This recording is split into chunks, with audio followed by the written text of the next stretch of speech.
Jenkins.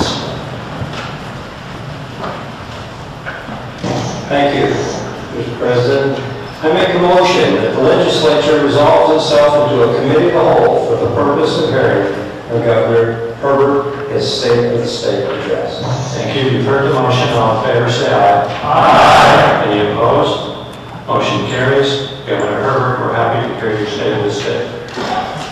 Thank you very much. I'm honored to be here.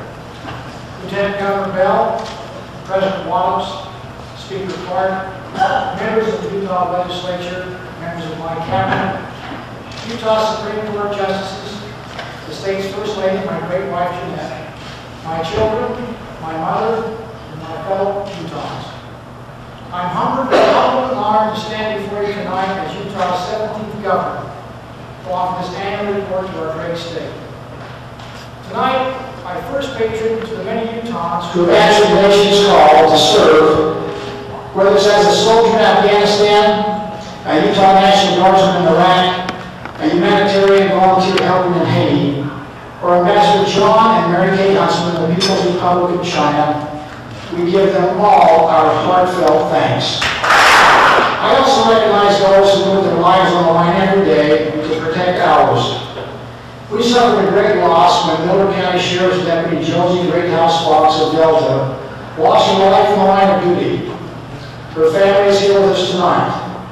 Please join with me as we remember the life of service and also pay tribute to the entire law enforcement community whose sacrifice helps to keep us free and to keep us safe.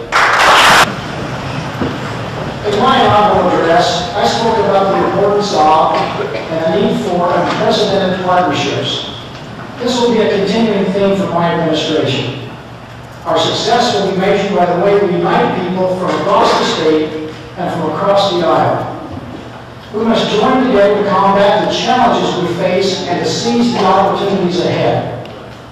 Over the past 4 months, we have formed several such partnerships. Let me highlight 2 of them. First, we created the Advisory Commission to Optimize State Government.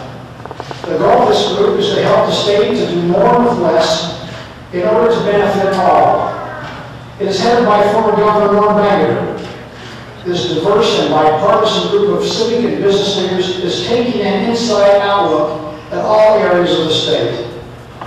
Their efforts will improve our already well-managed state, and now more than ever, we must achieve new levels of efficiency in state government. Seated next to Governor Banger in the gallery tonight is former Salt Lake City Mayor Ted Wilson. He is leading my Balanced Resource Council. I have charged this group with building consensus on important issues such as public lands, water, conservation, and resource development. These are matters that have become so polarized that progress has become all but impossible. This unprecedented partnership will provide a much-needed new state of mind regarding environmental issues. This new mindset was recently successfully demonstrated by conservation groups, the Bureau of Land Management, Indian tribes, local governments, and oil drilling companies. These groups came together to protect priceless Indian rock art in 9 Mile Canyon, while still allowing for responsible development of Utah's natural gas resources. This is a prime example of how partnership combined with leadership can achieve measurable results for our state. Unprecedented partnerships are essential because we are facing unprecedented challenges. Although we continue to undergo tough economic times, our state at its core is strong.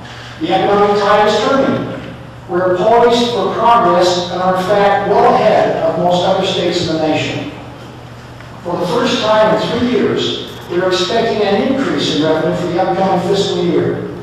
Housing is beginning to stabilize. The state's labor market is resilient, and our unemployment rate remains below the national average.